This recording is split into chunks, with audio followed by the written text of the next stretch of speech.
minutes of TV. Do you know you're going from your MP? Someone will become the deputy when you play Mayberry Mania. TV Land presents the new Andy Griffith Show board game. Over 1,000. Robert Taylor just went crazy in the second half. Combined for 48, and how about 38 of those 48 were in the second half. Art McDonald, Gary Tracy.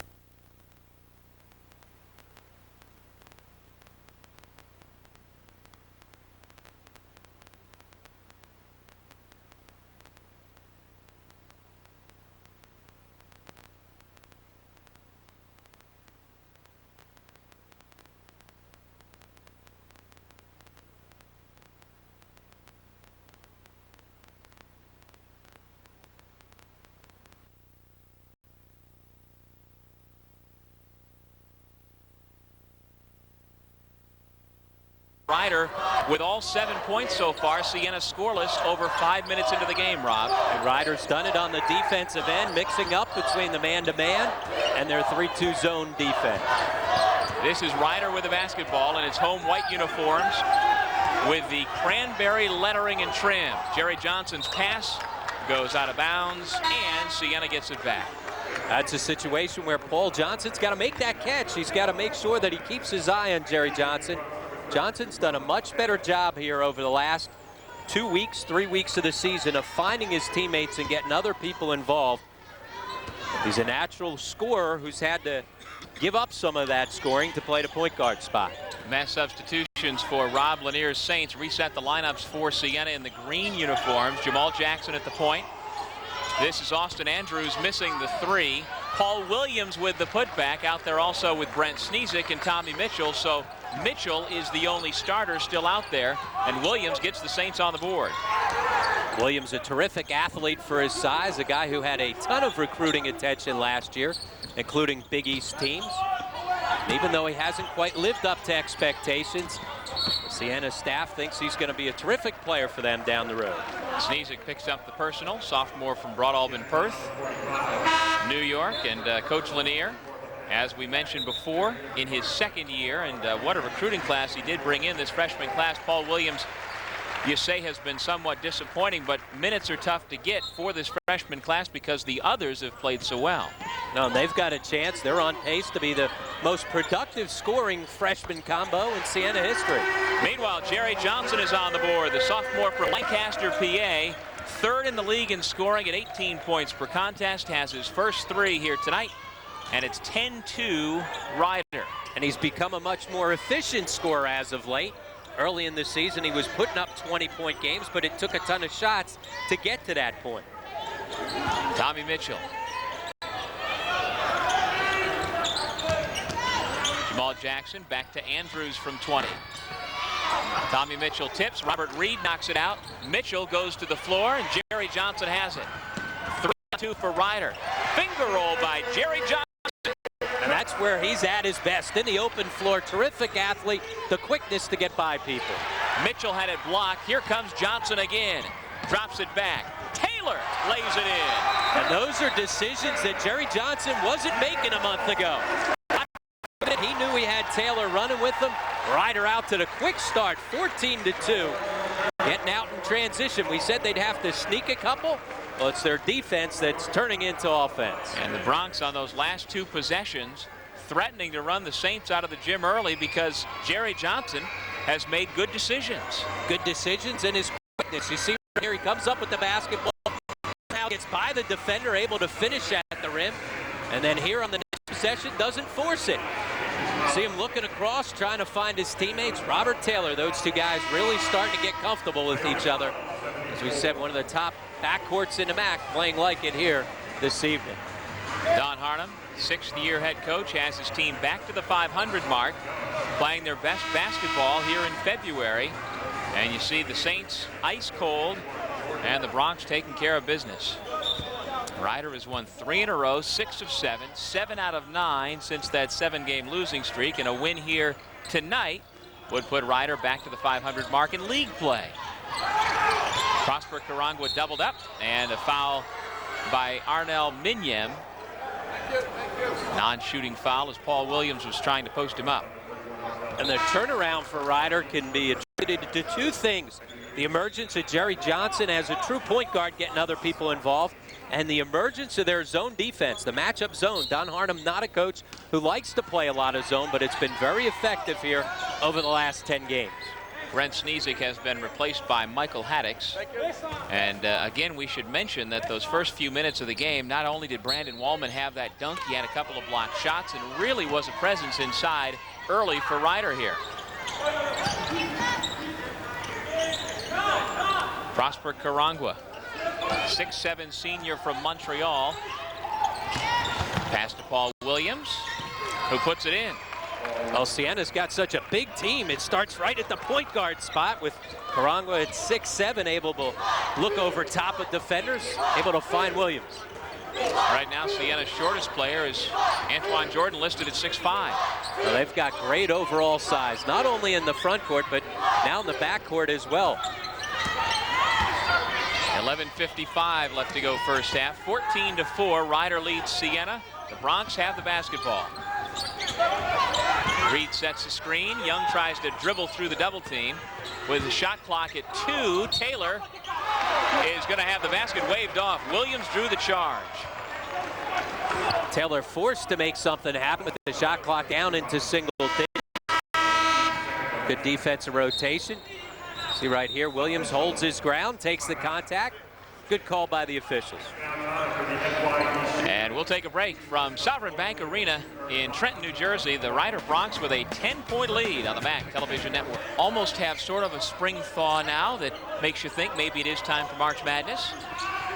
Paul Williams to Mitchell from the baseline. Jordan tips to himself. Reed blocked him. Haddix. Williams, Reed, another block. And the Wallman-Reed combination piling up the block shots early for Ryder. And they escaped one, but that's where Siena's at their best. They average nearly 15 offensive rebounds per game. The best rebounding team in the MAC. I think they got about 13 of them on that possession. Johnson has himself bottled up, able to find Young along the baseline. Shot clock at 12. Minyem. And Antoine Johnson, or rather Antoine Jordan, into the front court.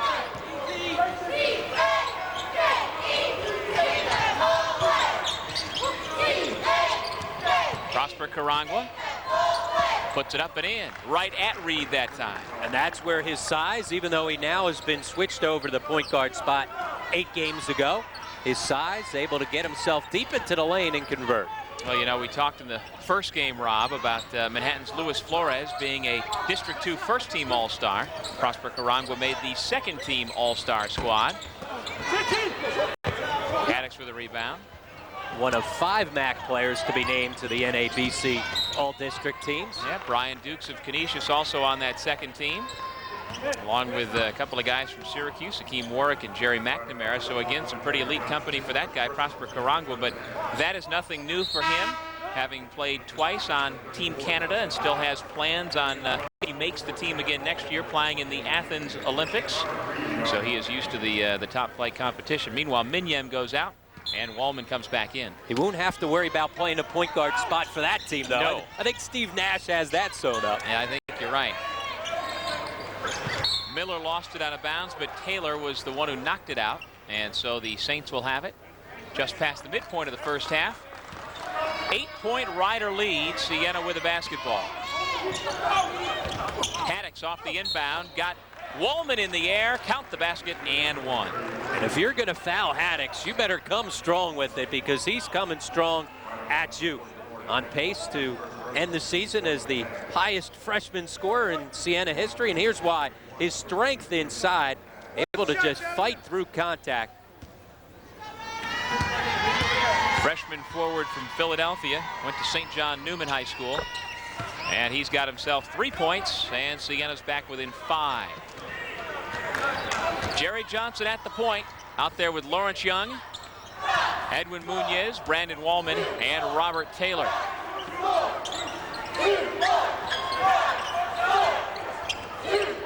Taylor from long range, off the mark. Tommy Mitchell dribbles out of the pack. So after starting the game red hot, Ryder's gone cold. Carangua, triple team, goes back up and lays it in. The Rider crowd wanted a jump ball. Munoz thought he got it clean, but Carangua gets the layup, 14-11. Got to be some whistle on that play. Now Siena on a 9-0 run over the last 3 minutes to cut the lead back to 3. The key has been their defense. They've done a much better job defending the half-court sets of Rider. Shot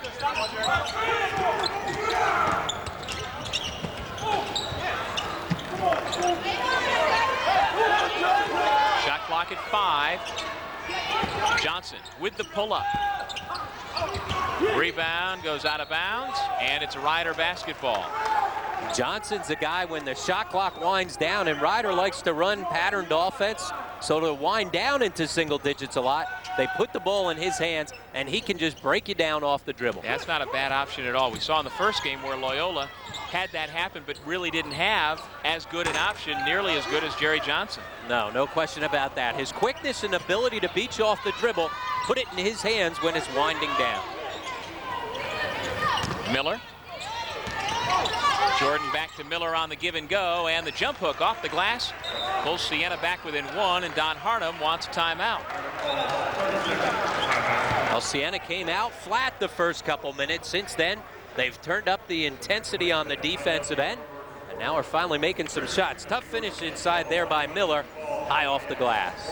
There you see Siena has picked it up. This is a team that was picked to finish 5th in the preseason poll, and based on what has happened today, well, Siena began the day in 5th place, but with Iona losing, they are actually now tied with both Iona and Niagara in the loss column.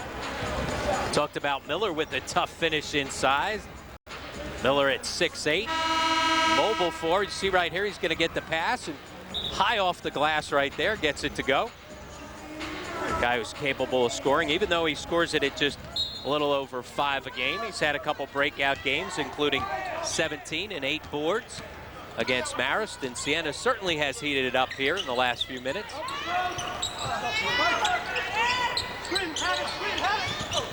Wallman to the reverse. Haddix may have gotten a piece, and Siena can take the lead. 8 minutes to go in the first half. Carangua around the rim and out. Munoz the rebound. Taylor for 3. And the Bronx continue to stay cold, but Munoz picked up the ball, and Rider gets another chance.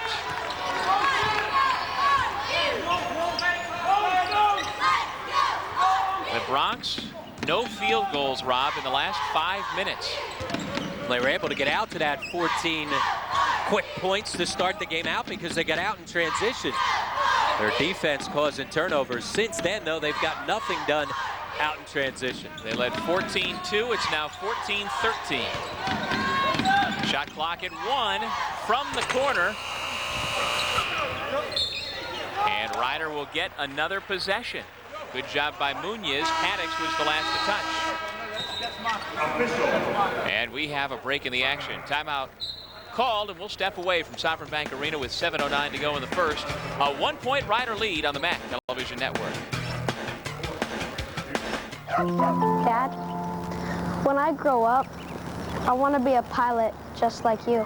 You'll have to work hard, son. I know, Dad. Not everyone gets to fly for JetBlue with their new planes, direct TV, and leather seats. But son, I don't fly for JetBlue. No wonder Mom left. Check us out at jetblue.com for our lowest fares. Go ahead. It's my treat. Go ahead. For you, no charge. My treat. It's on me. No charge. Sorry, I don't have exact change. No problem. I do. New York Lotto. Hey, you never know. Go on, big fella. Your money's no good here. Go on. On an all-new episode of Mazda Garage, Jesse, Chase, and crew get their hands on a Mini Cooper. Are we gonna really destroy this guy? Yeah. And have 7 days to turn into a monster drifter-style snowmobile. You know, I'm just going to go. As the king himself, Richard Petty, challenges Jesse to a race. You'll need more than a monster to beat me. Don't miss our snowy showdown on Monster Garage. Tomorrow at 8 Eastern and Pacific, only on the Discovery Channel. Here's a look back at the 2002 MAC Fall Champions. Conference champions are awarded points toward the MAC Commissioners Cup to recognize the top athletic department annually. And there will be another sport decided a little bit later on this spring down at Disney's Magnolia Golf Course. Yes, at Disney's Wide World of Sports Complex in Orlando, Florida, the 2003 MAC Golf Championship, April 25th through the 27th. If you'd like to attend, call Anthony Travel at 800-736-6377 or online, anthonytravel.com. Ryder against Siena here in Trenton. Munoz. Handoff to Johnson on a beautifully diagrammed play, but Johnson stepped out of bounds. Ran out of real estate coming out of the timeout. You see Ryder continues to struggle from the field. And Siena's on an 11-0 run. Yeah, scoreless in the last 5:45. The size of Siena right now becoming a factor on the defensive end. Well, even though on paper, Ryder seems to be mismatched in its three-guard offense in terms of interior play, that has not been the case in this stretch where they have been playing so well. Reed, Wallman, Munoz have been terrific. Well, they've given them a little bit of a compliment to that three-guard offense. Nonetheless, the run continues for the Saints. It's a 14-0 run, and Siena has the lead at 16-14. Antoine Jordan with his first field goal. Taylor goes into Reed. His shot was blocked by Miller. Well, three green jerseys converging as soon as the ball's thrown in. They're also doing a very good job of doubling on any ball screens.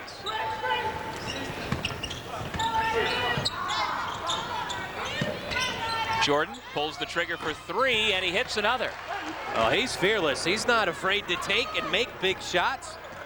Talking to Rob Lanier, he said, we knew he was going to be a good player, but he said, I didn't realize he was as good an outside shooter as he's been. It's a 17-0 Siena run. And not the guy you want taking a shot break run. Jordan lobs to Haddix. 19 in a row. And the timeout called by Coach Harnum.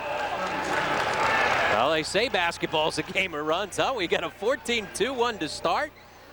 Don Harnum was happy at that point, not happy now. 19-0 run for Siena. Well, it's all starting on the defensive end. Again, White taking a shot, bad decision right there. And then Siena, they're going to get out and run. Jordan able to put the basketball ahead. Nice catch and finish right there by Haddix, the natural lefty, up off the glass. And so Don Harnum's club has seen its 14-2 lead turn into a 21-14 deficit. HSBC proud to sponsor the HSBC family section. HSBC salutes the MAC and today's relaxing families here in attendance. HSBC, the world's local bank. They stay out at the game. What's they gonna kick back? They must be Ryder fans, huh? Right. One thing to yawn during the first game, but come on. Johnson can't break the run. Siena basketball. Even though he doesn't get the shot, that's the guy who's got to take shots to try and break the run. Ball's got to be in Jerry Johnson's hands. Jamal Jackson back in for Siena. Tommy Mitchell goes out. He has yet to score. Jackson, Jordan, Karangwa, Haddix, and Williams on the floor for the Saints. Just over 5 minutes to go in the half. Haddix had it knocked away by Reed out of bounds, and with 15 seconds on the shot clock, Siena will inbound from the baseline.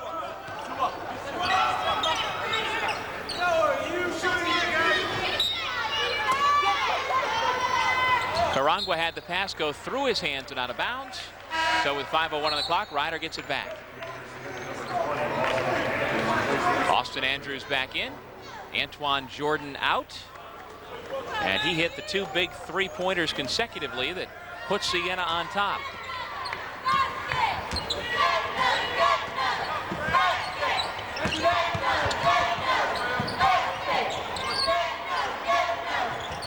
Munoz posting Williams. Haddix the rebound.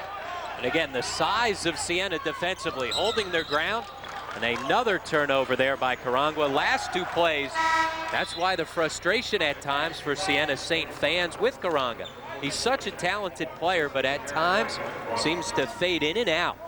He plays with a cool, calm demeanor, but at times it's almost as if he's disinterested out on the floor. Well, he was as good as they get in the first round NCAA tournament game last year with a career high 31 against Alcorn State and was a preseason first team All-MAC performer. And in his defense, I mean, he still leads the team in scoring, rebound, and assist, but at times the expectation level's so high because of his talent level. If there's another guy who's putting up those kind of numbers, you say he's having a career year. But just so much expected because he's so talented. Munoz misses. There's a lot of give to that rim. That is the softest rim you're going to find. If you can't score at that end, you got problems. And right now, Ryder's got problems. It's a 21-0 Siena run. That's a problem. That's a problem. And the big guy, once again, Haddock's getting it done, averaging nearly 14 a game, shooting it at 50%, having a terrific freshman season. He'll be on that MAC All-Rookie team, no question about that. And he's got 7 points so far here tonight. Jamal Jackson whistled for the foul for Siena. And we have ourselves another officials timeout. So we'll take a break from Sovereign Bank Arena here in Trenton. Siena has sprinted past the Rider Broncs to a 9-point lead. We'll be back with more MAC basketball after this.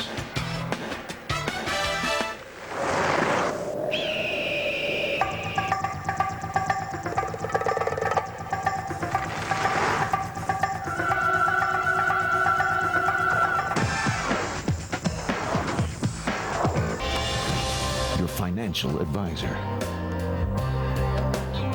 Let your advisor be your guide. Dreyfus. Time-tested strategies for investing, no matter what the times. This game is brought to you in part by Coach USA, the best way to see New York City. The New York Lottery. New York Lotto gives you 2 games for $1, so play today. Hey, you never know. I love New York. Show your love for New York State. And by Continental Airlines. Work hard, fly right. Some of the youngsters in attendance. And what did we say? That's a cheerleading squad from Hamilton, the Hamilton YMCA? Yep, we saw them during the first game, even saying hello to you on camera. I think they were prompted, but I'll take whatever I can get, you know, if they say hello to me. Meanwhile, the Rider Broncs need some help of their own. They are 0 for their last 13. That will snap it, and that snaps the 21-0 Siena run. And when in doubt, put the ball in his hands and let him try to beat people off the dribble.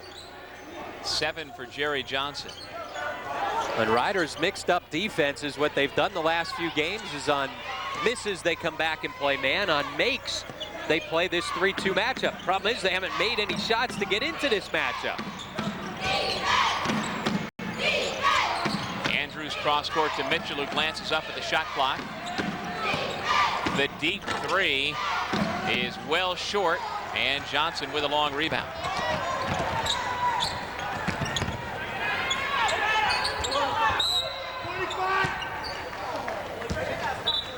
Foul off the ball against Siena's Brent Sneesick. Number 2 on Sneesick, and the 6th against Siena here in the half. It's been a fairly foul-free first half. 6 against Siena, 4 against Rider. Little alliteration there for you. Foul-free first half. That was pretty good. Sneesick. I would have tripped up on that one. I had to say it slowly. Sneesick takes a seat with those fouls. And here's where either Young or Taylor's got to step it up offensively as well, because Jerry Johnson needs some help. Well, maybe not. We'll just put it on his shoulders and ride their best Bronc. So 5 straight points for Jerry Johnson. He's got 10. And just like that, it's back to a 4-point Siena lead.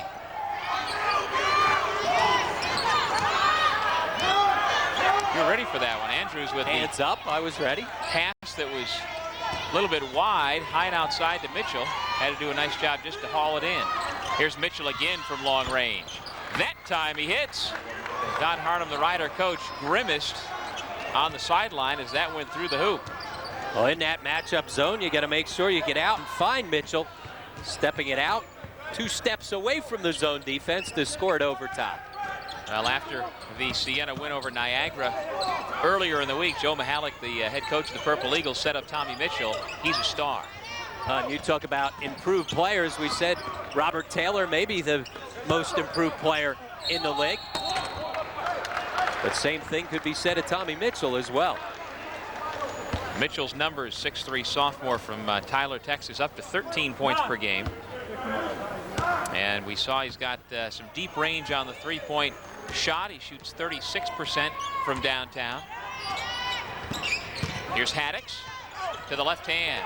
Minyam didn't seem to know the scouting report that Haddix was going to go left. Going to go left, and he's going to sit down and post up. Just ducked in, made himself big.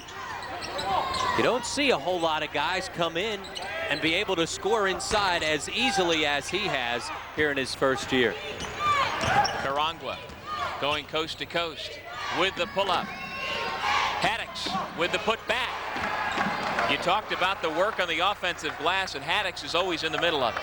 Oh, he's so tough, bangs people inside, whether it's posting up or getting after it on the offensive glass. His toughness and his competitiveness are why he's had such a terrific first year. He's got 11 points here in the first half with under a minute to play. Siena leading 30-19. Johnson, wow, wills his way into the paint and then kicks to the corner. Taylor, though, missed it. Andrews the rebound. And that's where Taylor's got to step up and make that shot. Jerry Johnson did everything he could, but some other guys have to step up and give him some support. Paul Williams traveled, and so with the shot clock off and just a shade under 30 seconds to go in the half, Ryder will get the ball back, and Don Harnum takes Minyam out and brings Muñez back in. Muñez, a much better offensive player than Minion. Ryder an opportunity to hold for the last shot here in the first half. Jerry Johnson has been the bulk of the offense for Ryder. Keep your eyes on number 21 as the clock winds down. Chances are he will go one-on-one. He's got 10 of the 19 Ryder points, and here comes Johnson to take over. And now he'll be forced to make a play off the dribble. Instead, he passes off to Taylor. Now they're in trouble with 2 seconds to go. Lawrence Young at the buzzer missed it.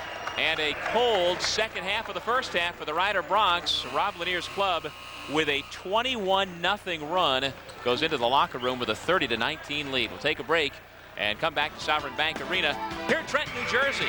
The Saints on top by 11 on the MAC Television Network.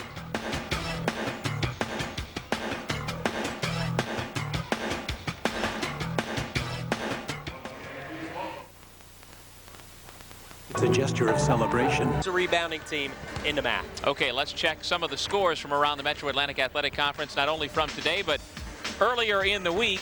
They're brought to you by Coach USA, the best way to see New York City. In the 2 games from earlier today, St. Peter's with a win over Canisius, 79-60. Then the big one in Poughkeepsie on a last-second shot, Marist beat Iona. And Iona, once again, that would have been an opportunity to get themselves into a second-place tie with Fairfield. Manhattan separating themselves from second-place Fairfield with the win against Loyola, a game that was not very close, I'd say, from start to finish. The standings brought to you by GHI, healthcare coverage from A to Z, and with that win by Manhattan here in Trenton earlier today, as you saw here on MSG, the Jaspers are now 20-5 overall and still sitting pretty for that #1 overall seed in the upcoming MAC tournament. Well, they've got a 2-game lead with 2 games to play, so they right now are back in the driver's seat. We'll take another break from Sovereign Bank Arena. Siena with a halftime lead, 30-19 over Ryder. We'll be back with more MAC basketball after this.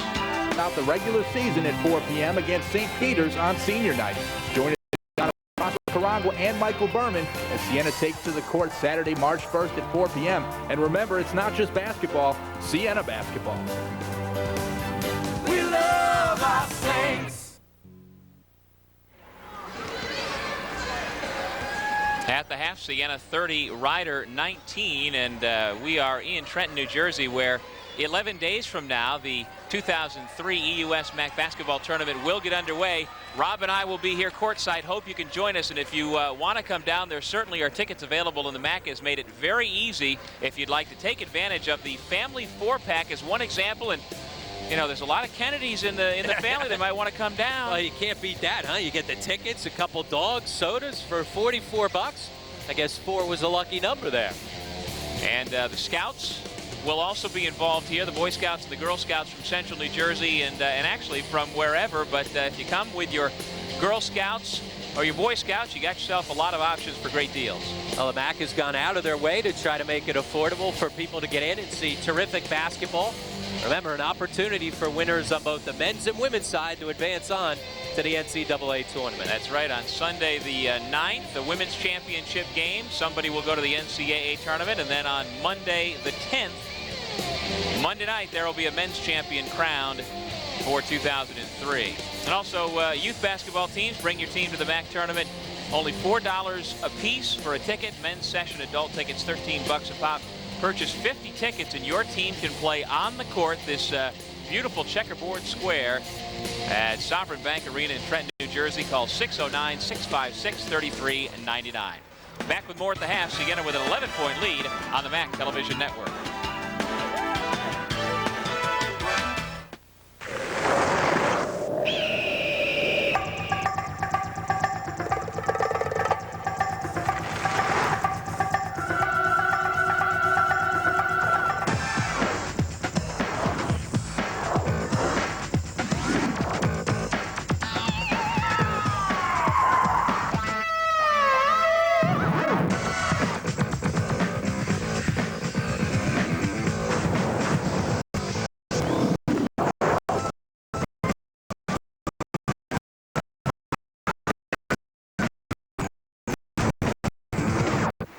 This place is wonderful.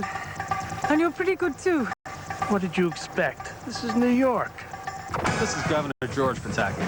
There's no limit to what you can do on a winter vacation in New York State.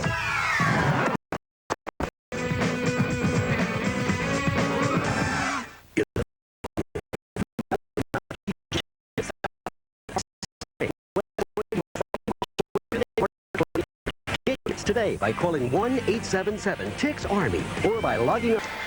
Siena with a 21-0 run as they sprinted past Rider midway through the first half and enjoy an 11-point lead. The Broncs are back out on the floor warming up, getting ready for the start of the second half. And let's take a look at the first half statistics brought to you by FYE for your entertainment, music, movies, games, and more. And the two things that jump out at you, Rider not shooting the ball well. How about they started 6 for 10 for the floor and then just 2 out of their last 18. And then Siena, the best rebounding team in the MAC, dominating the glass, out-rebounding the Broncs by 9. And individually, Michael Haddix nearly has a double-double already, 11 points, 9 rebounds out of those 22 for Siena.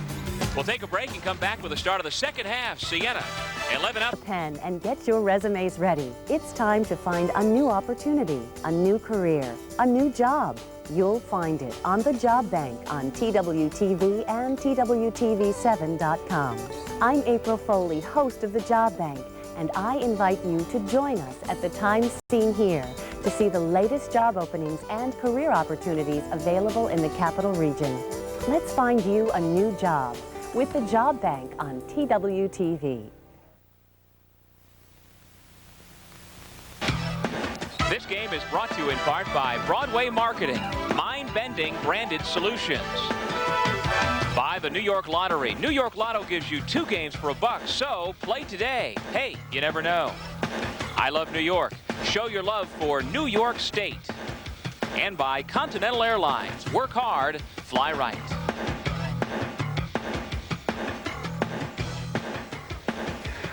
Just about set to start the second half here in Trenton, New Jersey. Rider trailing at the intermission 30-19.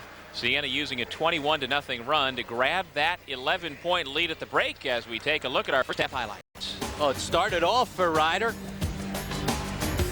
where all of a sudden they were on fire and then struggled, and then it was Siena who was able to get out in transition.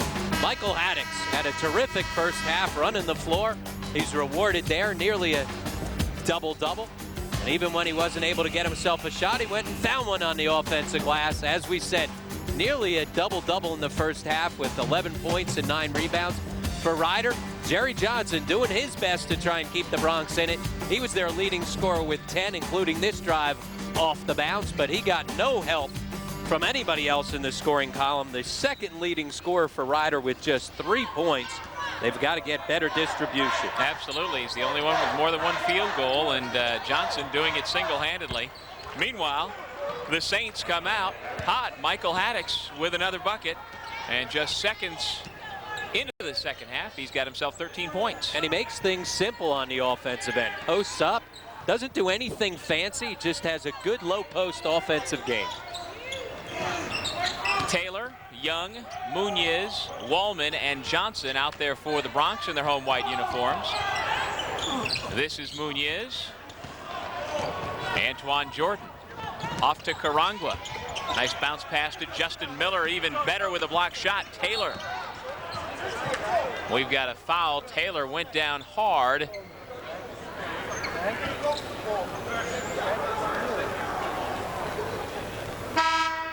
See right here, Taylor with the big block defensively, and then as he comes up with the save, see the contact right there, bang, right in the face. Ends up hitting Miller in the shoulder. Taylor down still. Almost like a Tyson right hand from last night. How long did that take? 49 seconds? 48. Well, you got your money's worth if you paid for that one, huh? That's a cheap shot right there. That's a cheap shot. While we have a break in the action, we can tell you about our upcoming MAC telecast. Brought to you by JetBlue. It's not the only way to fly, but it should be. And Sunday, March 2nd, women's game at 4 o'clock on Metro. And then the men's game between Iona and Manhattan, 7 o'clock. And that's going to be a terrific rematch of what we saw last week in New Rochelle. It went to double overtime. And at Dratty Gymnasium, you can expect a sold-out show. And whether we'll go to double overtime again or not, can't really predict that, but I bet you it's going to be a good one. Oh, it'll be a war, that's for sure. And if it's half as good as the first game, as you see Taylor goes to the bench, good to see him walk off, but obviously he's still a little banged up and dazed. So Taylor is replaced in the lineup by Paul Johnson, no relation to Jerry Johnson. They're in the backcourt together, along with Lawrence Young. Young hit that 1-3 early in the first half and then was dead silent the rest of the way. Young with the runner, count the basket and one. Saying, I heard you talking about my silence. Put the ball to the floor, try to make something happen. But when you're struggling offensively, you got to turn to somebody at times besides Johnson. The likely suspects, Lawrence Young and Robert Taylor. Young able to get deep into the lane. He's got good size. At times he settles for too many jump shots. If he put the ball to the floor with that size, he'd be able to create a little bit more for himself. Young averages 11 points per game. He has 6 so far. We haven't heard much from Robert Taylor so far in this one. And as you just saw a moment ago, he's on the bench with that injured neck. Still being tended to by the Rider training staff. Tommy Mitchell missed it on the way up. Scramble on the floor. Williams and Wallman got tied up, and the jump ball has the possession arrow going the other direction. Well, Tank Wallman gave him great energy in the first couple minutes of the game. Couple block shots, a thunderous dunk, and went to the bench and was a non-factor through most of the remainder of the first half.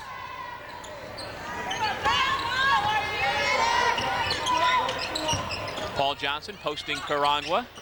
Pass back out, taken away by Jordan. Pass to Williams, and he was fouled. I almost think that pass was intended for Tommy Mitchell on the wing, but Williams picked it off and said, I'm going to the hole. Good steal, huh? Does he get a steal in the stat sheet there? Clearly that was a skip pass to Mitchell, spotting up out on the right wing, but good job by Paul Williams to continue moving without the basketball. The steal from his own teammate. Freshman out of St. Patrick's has 5 points, 6'9", 215 pounds.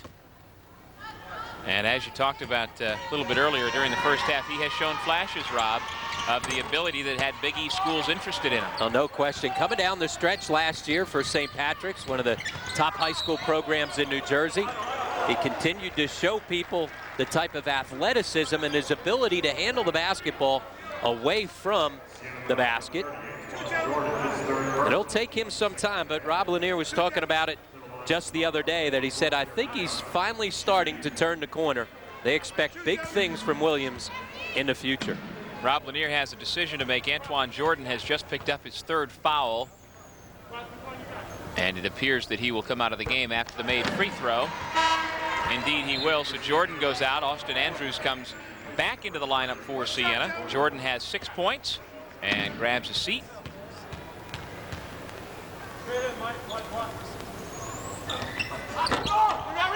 Johnson gets 1 out of 2. Karangwa down for the rebound.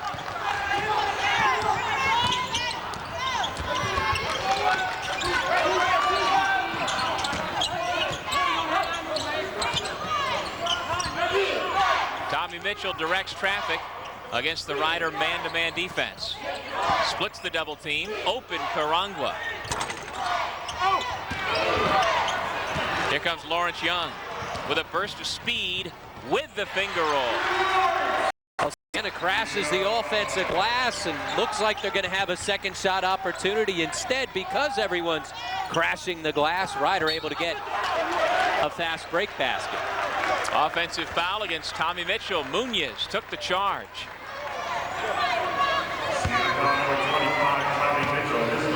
That's the first on Tommy Mitchell and the fourth against Siena here in the second half. 17:24 left to go second half. 33-25 Siena's lead down to 8.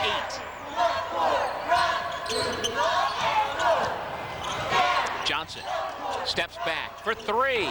Around the rim and out. Haddix is dragged down by Tank Wallman, who picks up the personal foul. Well, that's about the only way you're going to keep Haddix off the offensive or defensive glass. Try to tackle him. Haddix looked like his dad breaking a tackle. How about that? His dad, Michael, former star for the Eagles and Packers. Knew a thing or two about breaking a tackle of a guy named Tank.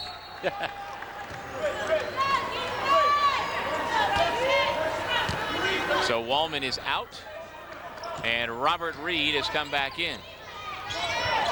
3 minutes into the second half.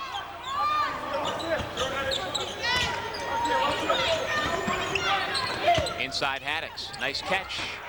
He creates space and lays it in. Well, he steps up and gets himself into that passing lane. Most guys would have tried to make the move before they caught the basketball. That's 15 points for Haddix and back to a 10-point Siena lead. 16:36 to go second half. A great example. If you dedicate yourself to being a low post scorer, good things will happen to you. Munoz hits a tough shot. Fading, spinning, fadeaway shot right there. He's got good offensive skills, especially when he's facing up. Karangwa's pass deflected.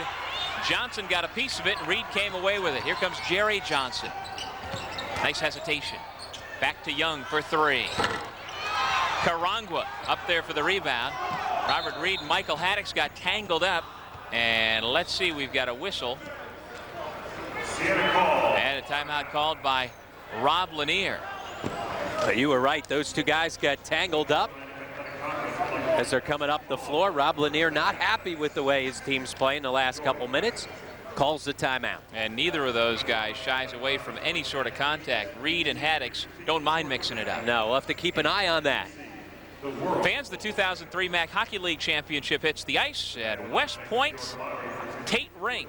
March 21st and 23rd. All session passes priced at $12 a piece. For information, call 845-TIXARMY. That's March 21st and 23rd at Army's Tate Rink, the 2003 MAC Hockey Championship.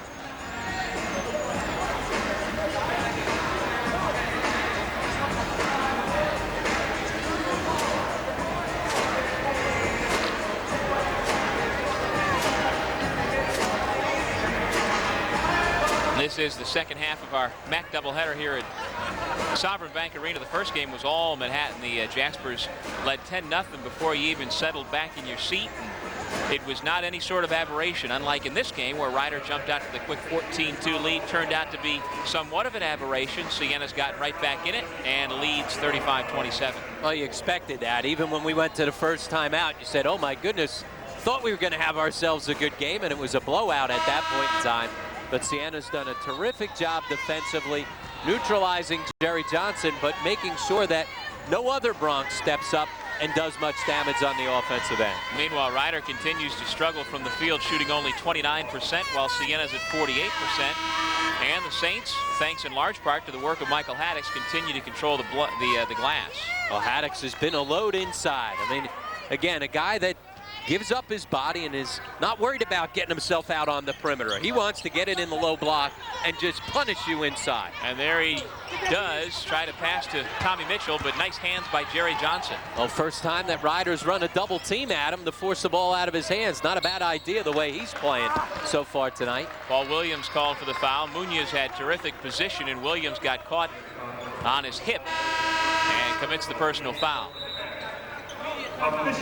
And now we have an officials timeout with 15:47 to go in the second half. We'll take a break as well. 35-27 your score on the MAC Television Network.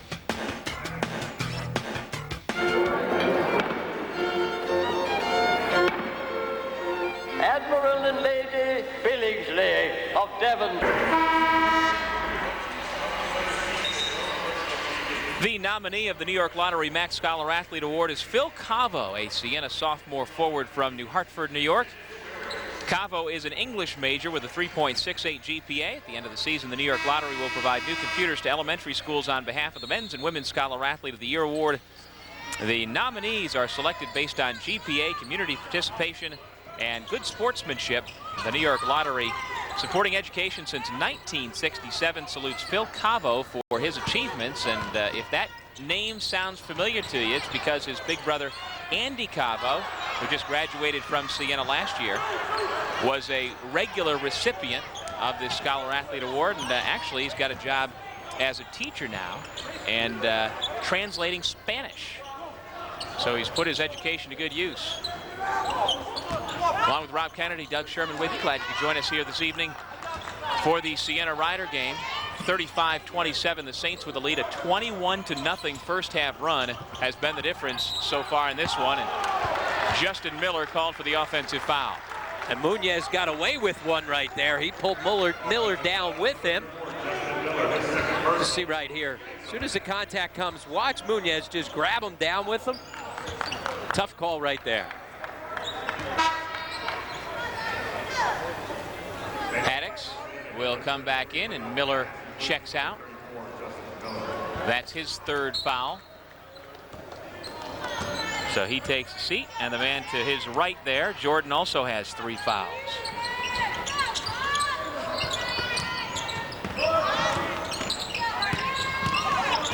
Munoz strong to the basket but missed it. Paul Johnson tried to keep it alive. Paul Williams on the floor.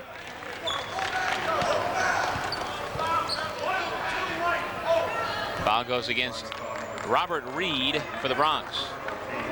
After a relatively foul-free first half, been a lot of whistles here in the first few minutes of the second half. Ryder trying to establish Munoz inside last 3 possessions. He's gotten touches on the low block. Haddix. Back out to Mitchell. Perfect swish, and Tommy Mitchell has 6 points. It's back to a double-figure Siena lead. But that play is made by Haddix. Now all of a sudden, because he's scoring, a little more defensive attention to him, so he kicks it out for the open look. Blocking foul against Haddix. And Pat Driscoll, the official from the baseline, saw what Taylor just did and came and warned him. After that foul was called, Taylor flipped the ball at Haddix, who was prone on the floor, and so Driscoll trying to keep things under control. Taylor goes to the line. I think this is our first 1-on-1 situation of the game. Yes, it is. There were only 10 fouls total in the first half. Neither team got to 7. There were 6 called on Siena in the first half, and you're right. Nearly 26 minutes into the game, and we've got our first 1-on-1. But now Siena, every time they foul Ryder, the rest of the way with 14-12 left to go. That's a long time to be in the foul situation bonus. And as a team, Ryder, not bad. Actually, Taylor is the poorest of the starters at 67%, and he swished a pair right there.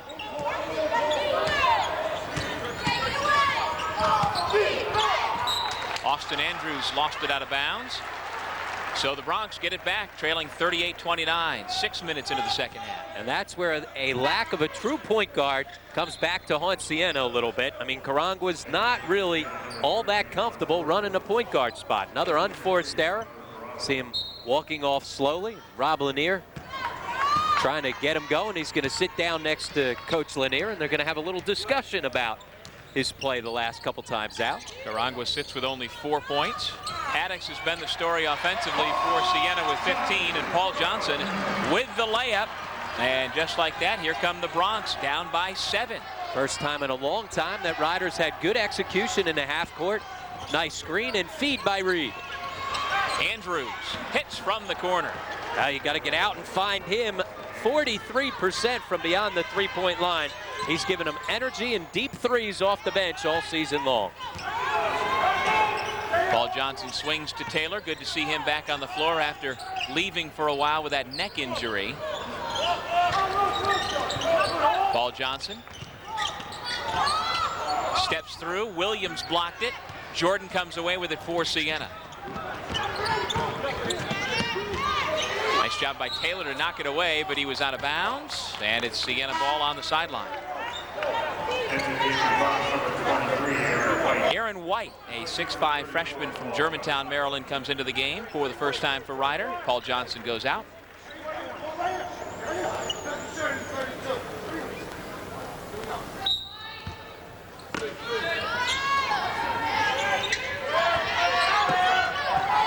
Mitchell from long range. He hits again. Oh, perfect execution coming off the sideline out of bounds. Nice screen in by Williams as Mitchell gets a wide open look. Defender unable to get over top the screen. Meanwhile, at the other end of the court, he's the one with the assignment to chase Jerry Johnson all over the place. Mitchell did a nice job on Tremel Darden the other day in the Niagara win. Nice runner. Basket good by Robert Taylor. And if they're going to take Jerry Johnson away, and certainly Mitchell doing a great job fighting over top of screens to keep it out of his hands. You see Ryder struggling once again from deep, just 21%. Somebody else is going to have to step it up.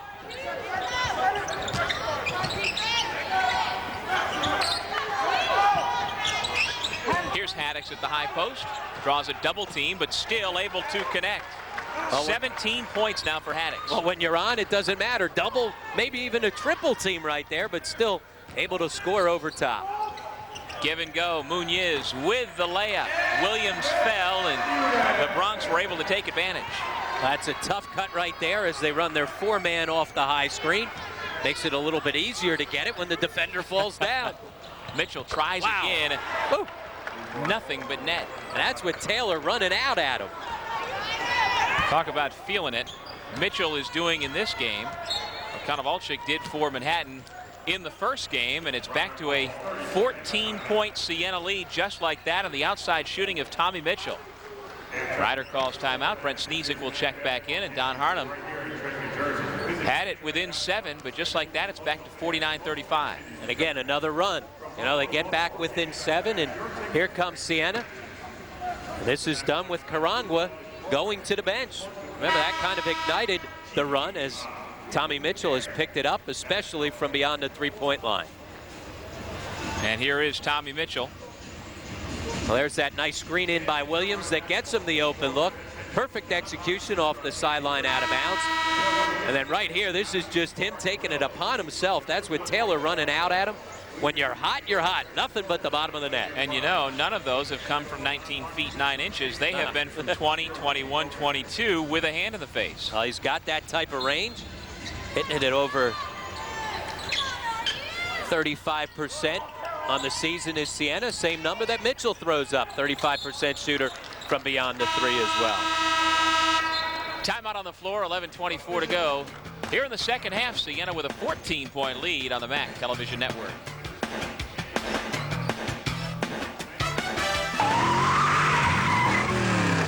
What's up? Forgot my due.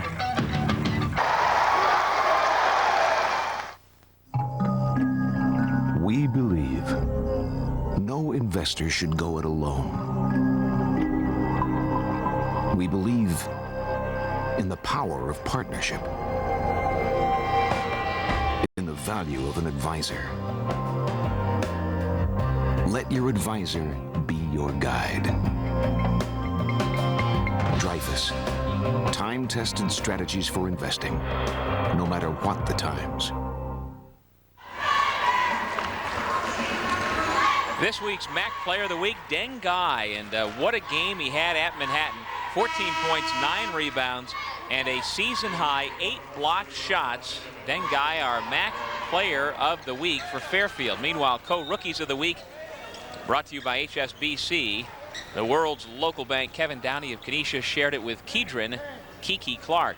And we're just 10, 11 days away from finding out who the Player of the Week is, or Player of the Year rather, and the Rookie of the Year. And as we've been saying all along, it looks like there's no way to avoid it. Kedron Clark from St. Peter's will be the Rookie of the Year, and Luis Flores of Manhattan will be the Player of the Year. All those will be announced here in Trenton for the MAC tournament just a couple of weeks from now. Yeah, no question about those, but still a lot of questions about who will be on the first and second team All-MAC as well as the All-Rookie team. Antoine Jordan with the basket. Well, you got to figure we're looking at 2 guys with terrific resumes to be on that first team here in this game. Jerry Johnson, 3rd in the league in scoring for Ryder, and Prosper Carangua, 7th in the league in scoring, and as you said, leading Siena in scoring, rebounding, and assists. Good resume for both those guys, and especially Jerry Johnson's been playing great basketball over the last 3-4 weeks. Both were on the preseason first-team All-Star squad. Williams passes away from the double team. Sneezik looked like he had a nice catch, but was unable to corral it. It went out of bounds, and so the Bronx get the ball back. And the aforementioned Jerry Johnson comes back in. Brandon Wallman also in there. Reed and Minyem go out.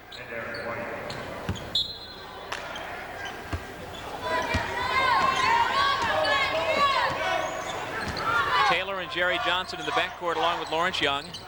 Wallman and Muniz underneath for the Bronx. Jerry Johnson on the baseline. Back out Wallman. The runner. Off the window and in. Tank! Showing you he's not a tank, able to move on the floor right there. Defensively, Jerry Johnson running all over the place. Mitchell hanging on for dear life. He has done a terrific job trying to keep the basketball out of Johnson's hands. Jordan misfired. Sneezik the foul. Young had possession, and he will go to the other end and shoot a 1-on-1. 3rd foul on Sneezik in limited minutes. He has spent the better part of his 2 years at Siena as a starter, but coming off the bench these days for Rob Lanier's club. They want him to throw around his body. He's got whistled for a few of those throw arounds. He's got such terrific size. They've got Sneezik listed at 6'10", 275, and that's legit 6'10", 275. He's an immovable object inside, and as his offensive skills continue to develop, he'll continue to make big strides. They expect that he will end up being a very good player when his career's done.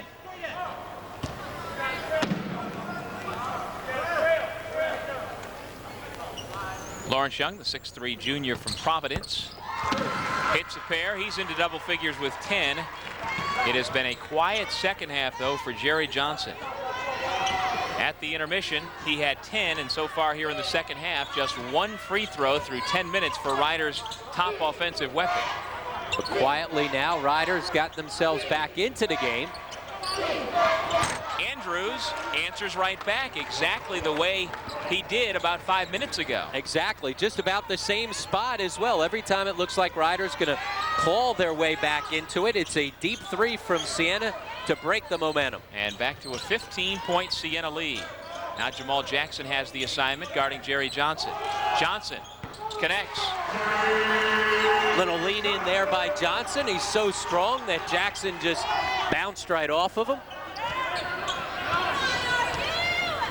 Now Jamal Jackson at the other end going on Jerry Johnson. Tried to answer back but couldn't. Muniz comes up with it.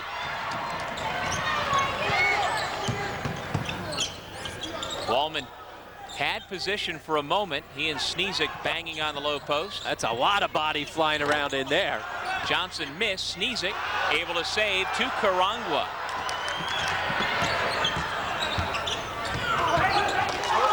Williams posting and sent Munoz to the floor, but his Siena teammates didn't find him. And there's Munoz with the foul. A lot of contact. Doesn't matter who it is on either side. Everybody is doing a lot of banging. Especially in the low post, both ends. Offensive guys fighting for position, arms flying all over the place. Officials trying to clean it up inside. Jamal Jackson, the trigger man. Karangwa from 20. We've got a whistle off the ball.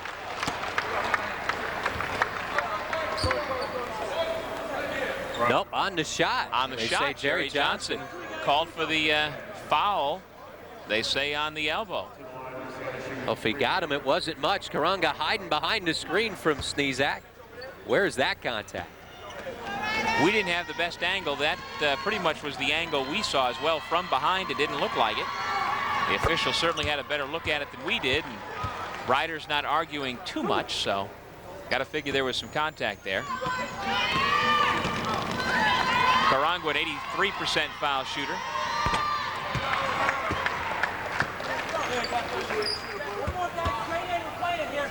Young man whose family moved from Burundi to Montreal as a 9-year-old, and that's when he started playing basketball.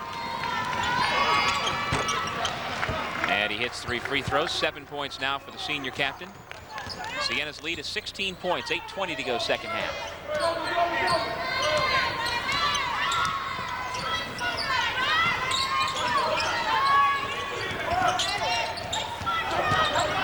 Johnson with the nifty jump hook. He is so good with the basketball, coming off the screen, able to finish. Creative finish right there with the jump hook. And you notice from the point where Tommy Mitchell has gone out, he's gotten off 3 good shots. Well, especially now Jackson with a much smaller size to defend against him. Jackson at just 5'8", where Mitchell's got good size at 6'3". Brent Sneezik picks up his 4th foul. There is Jackson, who has drawn that tough defensive assignment. And we have a break in the action. 7:53 on the clock. Siena's lead is 14 over Ryder on the MAC Television Network.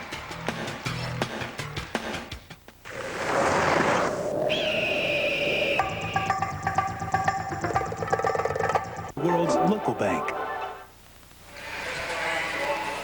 This copyrighted telecast of the Metro Atlantic Athletic Conference may not be retransmitted, reproduced, or rebroadcast without the express written consent of the MAC and MAC Properties, a division of Post Communications Incorporated.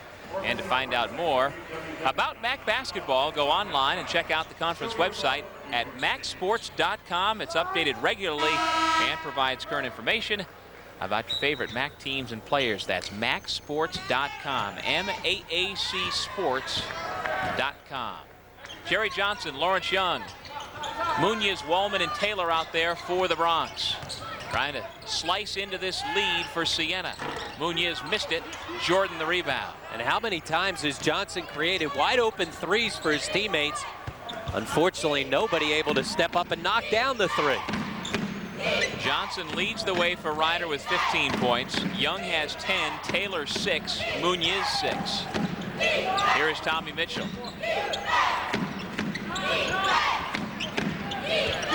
Justin Miller out to Karangwa. The little leaner, too strong, and Ryder's got the rebound. Taylor dribbles up himself. 7 minutes to go. And they'll reset the shot clock on the kicked basketball.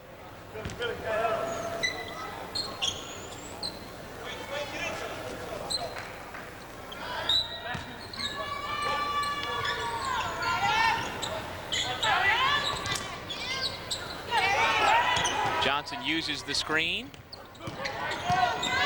Munoz, Young for 3. Off the back plate. Haddix was fouled. Wallman and Munoz came together, and then Munoz and Karangwa got tangled up. And again, the officials have their work cut out here, trying to keep both sides under control. Well, it's been one and done all night long for Ryder. Siena continues to dominate the backboards, 31-19. Not only their offensive rebounding, as you take a look at Artie McDonald sending guys to neutral corners right there, making sure we don't have any more extracurricular activity. Now, Artie looks like he could be an old-time boxing official. Question. You could see him in the squared circle. Pass by Jordan, intended for Miller, goes out of bounds, untouched. Well, from here, Ryder has a trip out to Western New York. Don Harnum's club on Friday will play Niagara at 7 o'clock, and then they'll wrap up the regular season at Canisius on Sunday the 2nd with a 1 o'clock afternoon game at the renovated Kessler Center.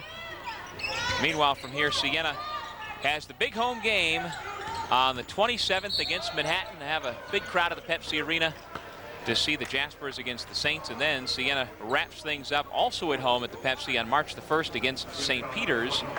And so 2 very difficult games for both of these teams to wrap up the regular season. Especially Ryder will have to go on the road. This is their last, in quote, home game, although they'll have an opportunity to play on this same floor come back tournament time. But this has not been much of a home court advantage.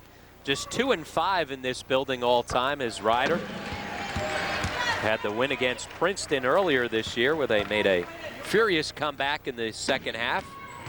For Don Harnum to come away with just their 2nd win in this building. Johnson now with 17 points, nearing his season average. So hard to call it a home court advantage when you've only played, now make it 8 games here on this court. And that's over what, 3 years? Yeah, 3 or 4 years. 3 or 4 years.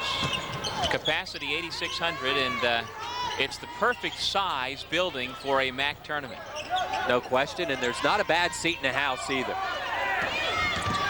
And this was the arena where right off of the suspension, the well-documented suspension of LeBron James, the high school star from Akron, Ohio, they played here, and you were part of the broadcast team to get a feel for what this building is like when it's packed and has the energy that is surrounding LeBron James. I mean, they had seats wherever they could put them. They literally had seats in the penalty box behind us. I mean, people were right on top of you. You couldn't move.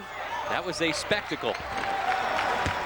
Traveling violation against Jerry Johnson, and not only does he turn the ball over, he took a shot, and you can see he got the worst of it.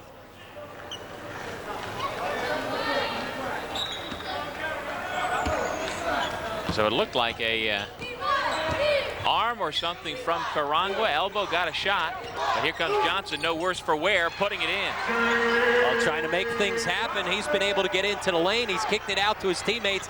They're not making shots, so now he's forced to go make them himself. And the Bronx back within 10. 5:35 to go. Johnson with a burst of speed, and he was hip checked by Karangwa, who picks up the foul. That looked like at center ice. Looked like a hockey move where Karangwa's hip sent Johnson flying. Well, good call by you and Artie McDonald. The quickness of Jerry Johnson. See, he's going to be the first guy to get to the basketball, even though he's got more distance to cover. See him go down, grimacing in pain. Good call by the officials. But again, Johnson seems to be no worse for wear. He goes to the line. He's only 170 pounds. 6 feet tall, a sophomore who last year was the MAC Rookie of the Year. And he's got 20 points now. And as you said, Rob, single-handedly on the offensive end trying to overcome this 57-48 deficit. Well, he's had 21 in each of his last 2 games, and most of those points in those last 2 games came late in the game, including 13 in a row coming down the stretch in the game we had Monday up at Bridgeport in a snowstorm. He single-handedly put his team on his back and willed them to that win over Fairfield. And then in the rallying victory against Loyola, he did the same thing. 9 of his 21 points came late as the Bronx rallied past Loyola 50-44. That's a very good point. It's almost as if early in the game he's trying to get other people involved, and now if they're not going to step up and make shots, then he's just going to have to carry it, the offensive load himself. Ryder on an 8-0 run, and Jerry Johnson is front and center for the Bronx. Tommy Mitchell, meanwhile, at the line. there's that soft rim we were talking about. I'm telling you, did LeBron James hang on that a couple of times? He had about 10 thunderous dunks, it seemed like, in that game. Loosened them up. Mitchell with a pair. He's got 14 points. Siena's gotten decent balance. Haddix has 17, Mitchell 14. Jordan 8, Karangwa 7. And here is Tommy Mitchell, hammered by Wallman. That's a hard foul right there. Great play, though, by Miller to get things started. And on Tank Wallman, that is number 5. He's fouled out. See Miller with the flip ahead, and here comes the hard foul by Wallman. The way these teams have been going at each other the last couple plays, this could very easily have been an intentional foul, although he does make a play at the basketball. And with the disqualification on the 5th foul, Wallman goes to the bench. It was a quick start for Tank. Had the dunk early, a couple of block shots, but never really seemed to get back into the flow after that. 5:14 to go. It's a 10-point Siena lead, 59-49, and Tommy Mitchell will be at the free throw line coming out of this. Keep in mind, Ryder led 14-2 at one point, but they have been playing catch-up ever since a 21-0 Siena run in the first half.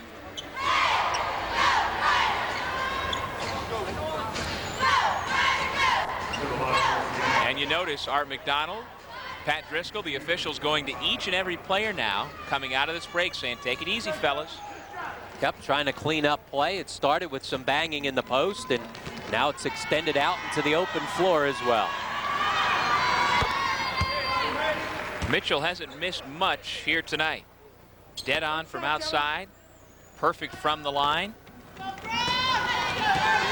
He's a guy that plays at one speed. He's coming at you a million miles an hour, it seems like. Gives great effort and energy every time out on the floor. And the idea, Rob, is that he's evolving into the leader of this team, where Karangwa was not a vocal guy. Mitchell is, and he's the sophomore, where Karangwa is the graduating senior. Johnson again earns a trip to the line. And one of the things is sometimes experience and what grade you're in doesn't determine whether or not you're going to be a leader. It's your personality.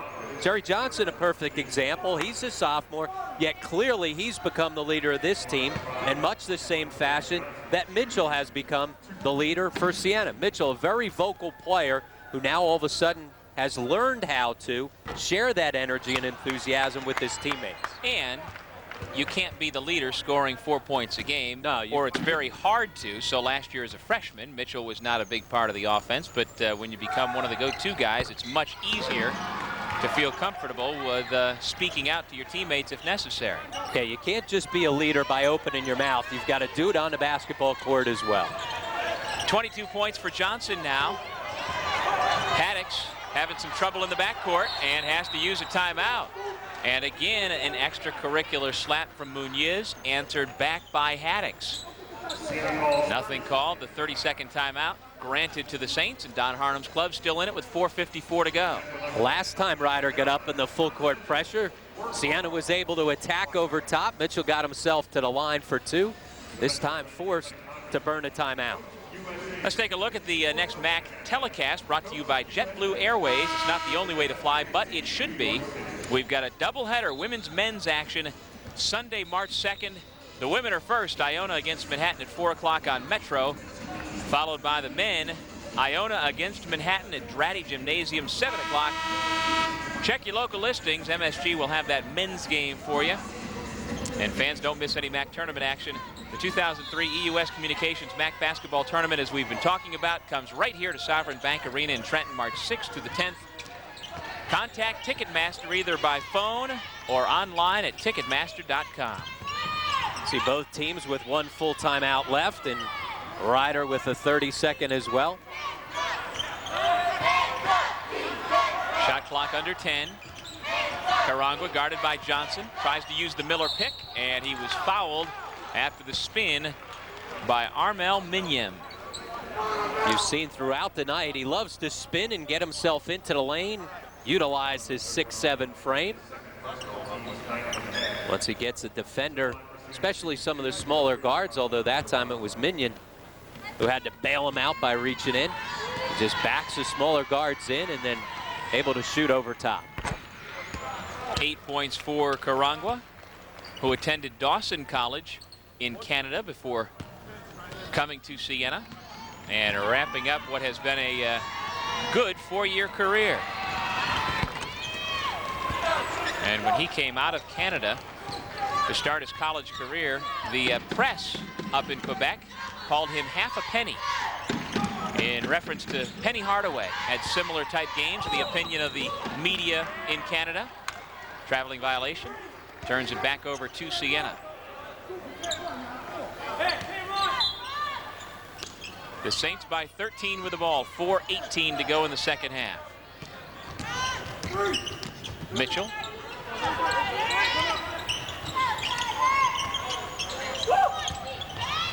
Miller hands to Jordan. Off to Mitchell along the baseline. Haddix looked like he knocked it out, but Muniz was the last to touch.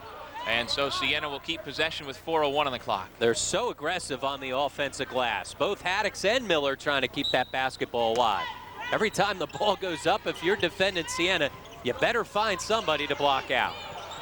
Which is a whole new style for Siena. It's been years since they have been a rebounding team. Out rebounding their opponents by nearly 6 a game, in the top 20 in the country in rebounding margin. Muniz fouls Miller, who will go to the line to shoot 2. Well, we talked earlier, Doug, about their overall size, and that's obviously one of the big factors of rebounding the basketball, but it's also a mental mindset. I mean, you look at guys like Haddix that starts things off by attacking the glass all the time, as well as Miller.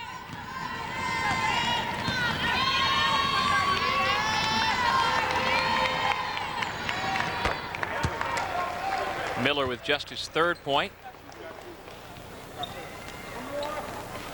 6'8" junior forward from Lakewood, New York, outside of Jamestown, out in western New York. Lane violation. Double violation. Muniz and Karangwa.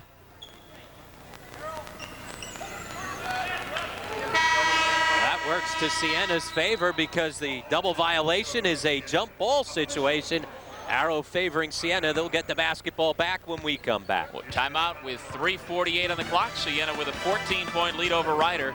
You're watching the MAC Television Network. Hey, look at you. You love entertainment. You know what? So do we. We are FYE for your entertainment.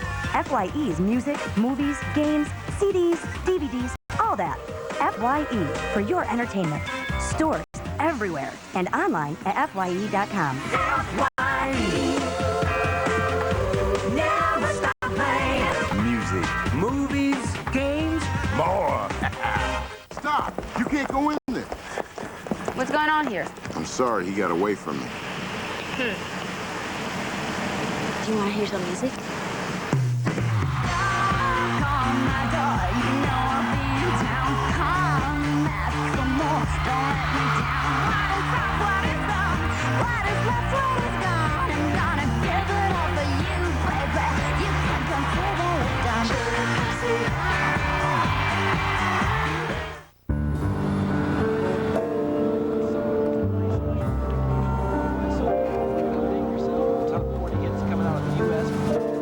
Good night.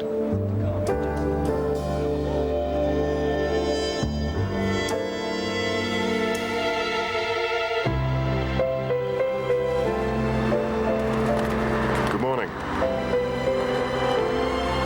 Truly flat beds in business class. British Airways.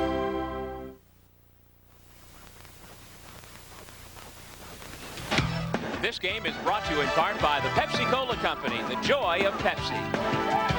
By GHI, healthcare coverage from A to Z. HSBC, the world's local bank. And by FYE for your entertainment, music, movies, games, and more. Here's our Broadway Marketing Mind-Bending Trivia. Broadway Marketing Mind-Bending Branded Solutions. Who was the first Siena coach to lead his team to a 20-win season at the Division I level? The nickname was the Indians back then. That's the only clue I'm going to give you. Give you one more clue. You can see him on TV doing a terrific job as a color analyst on the Atlantic 10 network as well as others. We'll have the answer for you in a couple of minutes. Broadway Marketing's mind-bending trivia. Broadway Marketing mind-bending branded solutions. 3:48 to go here in the second half. Siena with a 64-50 lead. The Saints trailed 14-2 early, but then went on a tear, led 30-19 at halftime, and have been able to keep Ryder at arm's length. The closest the Broncs have gotten here in the second half, 7 points. And every time it looked like Ryder had a little momentum going. It seemed as if the Saints stepped up and either knocked down a three-point basket or made a big play. And both the times that we marked were Austin Andrews from the left corner hitting a couple of big threes.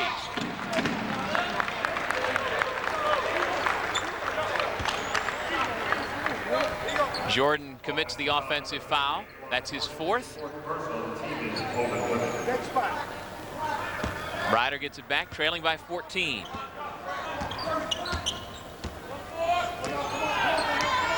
Well, in case you missed it earlier today around the MAC, St. Peter's beat Canisius. Marist beat Iona by 1 point.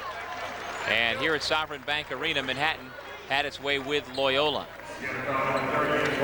On the deep miss from Jerry Johnson, Paul Johnson doing a good job on the offensive glass. He's the second leading offensive rebounder for Ryder, despite the fact he plays limited minutes. And that's foul number 5 on Jordan, so he is done. The freshman from Baltimore with 8 points. And we have a break for the substitution. All right, gives us an opportunity to give the answer to our Broadway Marketing's mind-bending trivia question. Who was the first Siena coach to lead his team to a 20-win season? John Griffin. Back in the 84-85 season, he was the first coach to lead Siena to the NIT, and then got out of the business for a while, went to St. Joseph's, did very well there, then got out of the business again, and as you mentioned, he's in our line of work now, and other things. That's right. Working on Wall Street. Oh, by the way. As a part-time job, huh? You get on, talk a little basketball, a little hoops. Assistant coach Rob Jackson there with Antoine Jordan, who is done for the day. Paul Johnson missed the first for Ryder. Good news, bad news for Ryder. He comes up with the offensive rebound, but he's just a 60% foul shooter. Clangs both. Karangwa and Muniz got tied up. Jump ball, and the Broncs will keep possession.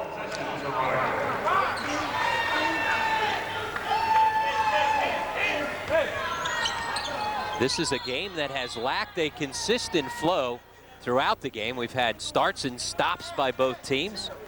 Neither team has really been able to sustain a nice flow on either end.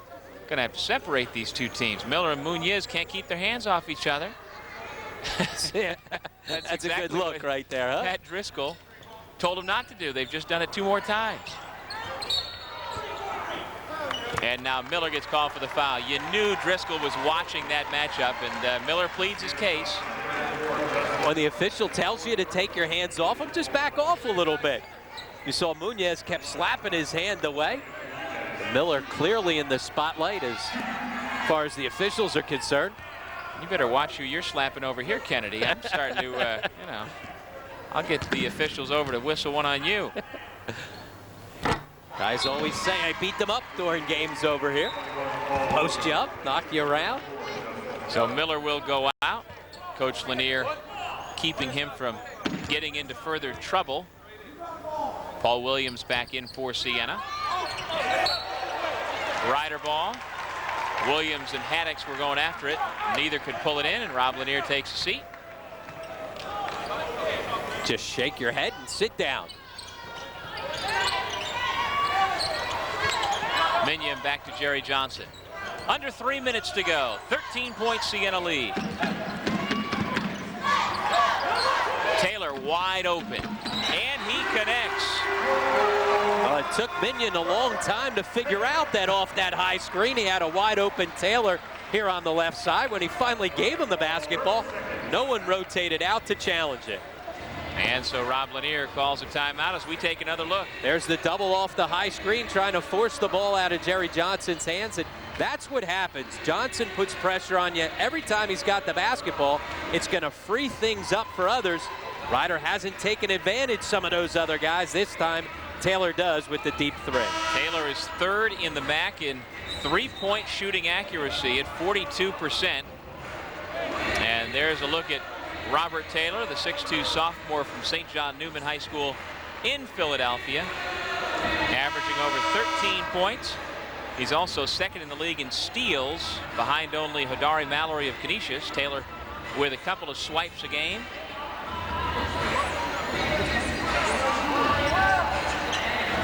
And down 10, the Bronx with 2:48 still have hope. Still have hope, but they've got to get something done with their full court pressure. They set up now. And Taylor is the spearhead of that full court press. Williams tries to hand it off to Jamal Jackson, who tries to dribble through a double team. With 1 second to spare, Karangwa gets it across. It was not a thing of beauty. No, that was an adventure. Siena content to take some time off the clock.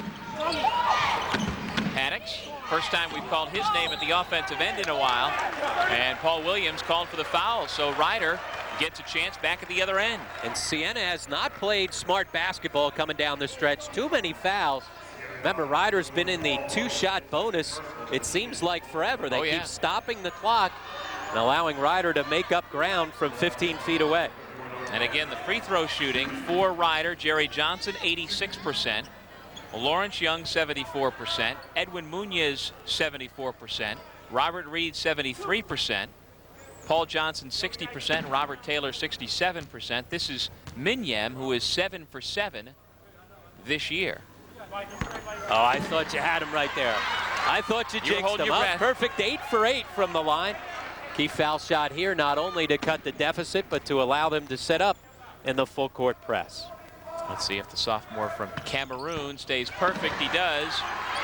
And it is down to an 8-point game, 64-56. The full court pressure again. Williams with the pass to Mitchell, 2-on-1 with Haddix. Blocking foul against Munoz.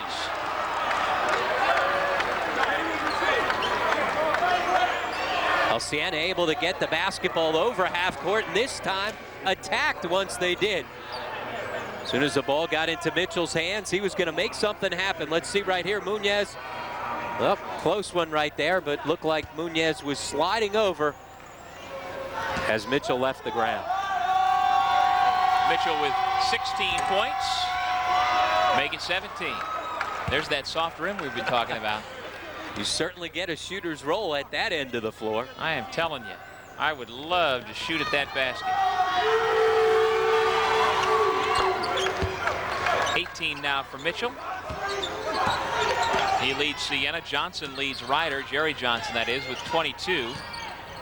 And he's got the ball off to Taylor. Guarded by Karangwa. Just over 2 minutes to go. Jerry Johnson back to Minyem for 3. In there for the rebound, Paul Johnson. Oh, Williams blocked the shot, but no call, and Don Harnum is livid. Oh, and boy, he should be. You cannot miss that one. That's too easy. Absolutely livid. 1:40 to go. 10-point Siena lead. Jackson to Haddix, off the up fake to the basket. Count the basket and 1. And Don Harnum is still going at it. He needs to be careful right here. Clearly, he was right. They missed the goaltending, but you don't want to take your team out of it with the technical. I mean, this one's not even close. How in the world are 3 guys on the floor and somebody missed this one? Good job by Johnson right there to come up with the basketball. And wow, that one's not even close.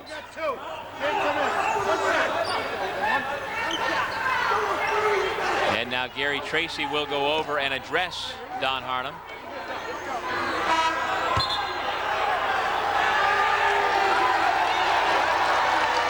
He is worked up.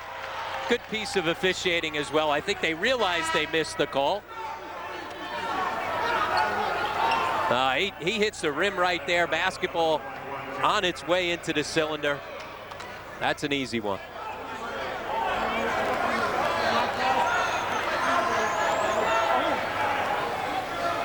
He's still working him over there.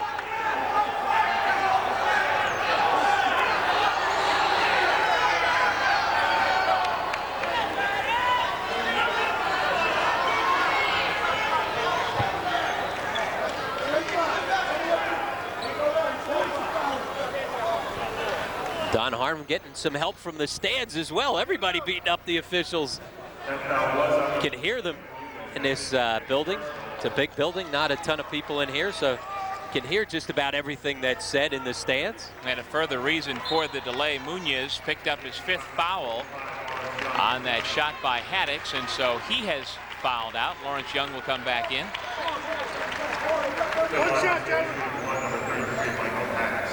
One. Michael Haddix with 19 points. Can't complete the three-point play. 68-56 Siena, 90 seconds to go. Nice move along the baseline by Taylor. He's got 11. Mitchell fouled by Jerry Johnson in the backcourt and will walk to the other end. Mitchell will shoot 2. So expect a parade of foul shots coming down the stretch. Ryder forced to get up into full court pressure. If nothing happens, they're going to give up that foul quickly. And we see some good sportsmanship. Jerry Johnson yelled at Tommy Mitchell, "Hey, Tommy, you all right?" And Tommy said, "I'm all right." And then he went and patted him on the back. Haven't seen much of that from their teammates, though. Look at that rim. I'm telling you, give me a ball. You put it up there, it's got a chance. Look at him smiling. He knows. That is a friendly rim at that end. And if you're Ryder, how do you not have that as your rim on your home floor in the second half? That is an unbelievable rim. The amazing thing is that's the side and basket they were going at when they went ice cold there in the first half. Just 2 out of their last 18.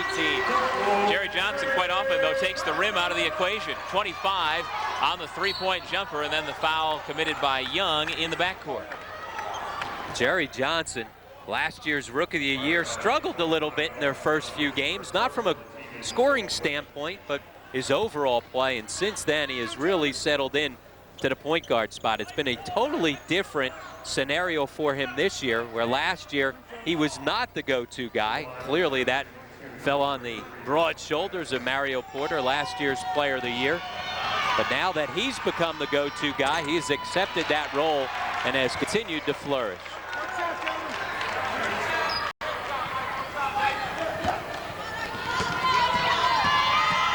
Haddix with the double-double here tonight. Missed both ends of the free throw. It's a 9-point Siena lead. It's Jerry Johnson trying to make it a 6-point game, but he can't. Haddix with a rebound. Oh, Haddix all over the place. Clearly, he has been a big-time force, both ends of the floor, on the backboards and posting up inside. Ryder foul number 34, Paul Johnson, his first personal. The team is involved. Paul Williams will head to the line. Freshman from North Bergen, New Jersey. He's got 5 points so far here tonight. Struggled at the free throw line this year at 52%. So does that work as a backward jinx? Sometimes, yeah. I mean, if you say a guy can't make them, he steps up and remember, this is that friendly rim, though. Put it in play. True. Just get it up there, up. Clanked it. 45 seconds on the clock. Taylor. Andrews is fouled immediately with 38.5 seconds to go. It looks like Siena will pick up their 8th road win of the year, a very important win. And what it will do is give Siena 16 wins overall and a 10-6 league record for Rob Lanier's Green and Gold Club. And again, with Iona having lost already today, Niagara Idol, the Gales, the Purple Eagles, and the Saints will each have 10-6 records. And remember, Siena has both their last 2 games at home, albeit the tough matchup coming in their next game against Manhattan, who looked very, very good in our first game here this afternoon. Andrews gets 1 out of 2. 7 points now for him.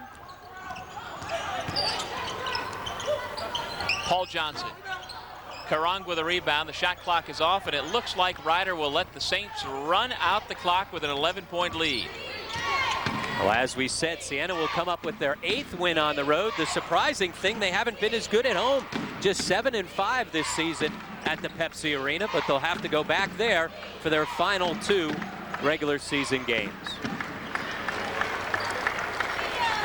Time winds down, and Siena goes on the road and picks up a win. 72-61, your final score. Siena, after falling behind 14-2, uses the 21-0 run, and Ryder never was able to rebound from that.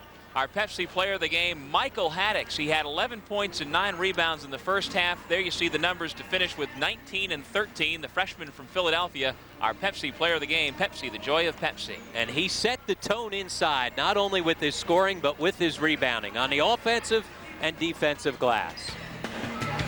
Siena improves its record to 16-9, 10-6 overall, into a 3-way tie for 3rd place in the league standings with Iona and Niagara. We hope you'll join us next week. We'll have a women's-men's doubleheader. The men's game should be a dandy from Dratty Gymnasium, Manhattan against Iona. That is scheduled to tip off at 7 o'clock. Brought to you by JetBlue Airways. That'll do it from Sovereign Bank Arena in Trenton. Thanks for joining us for this MAC doubleheader. Manhattan won the opener. Siena takes the nightcap, 72-61 from Ryder. For Rob Kennedy and our entire crew, this is Doug Sherman saying thanks for watching the MAC Television Network.